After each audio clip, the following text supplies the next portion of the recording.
जरवार में प्राइमरी उस्ताद ते जरवार थाने जे एएसआई जो तशद्दुद, शागिर्दन ने उस्तादन जो पुलिस एहलकार खिलाफ एहतजाज।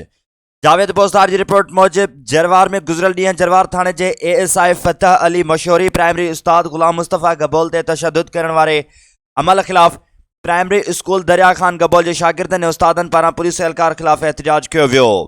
तशद्दुद जो शिकार थियल प्राइमरी उस्ताद गुलाम मुस्तफ़ा गबोल जो चवण हो त मां गुजरल ॾींहुं शाम जो पंहिंजे केबिन ते वेठो हुयुसि त एएसआई फतह अली मशहूरी आयो चयाईं त केबिन बंदि कर या 2000 ॾे, छो जो रमज़ान जो महीनो आहे। पर मां हुन खे बार बार चवंदो रहियुसि त हिकु शाम जो टाइम आहे, ॿियो केबिन में करियाना जो सामान आहे।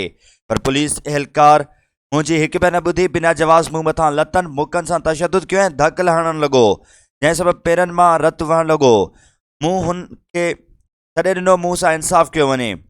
स्कूली शागिर्दनि सां गॾु एसएसपी घोटकी आफ़िस आॾो एहतजाज कंदुसि।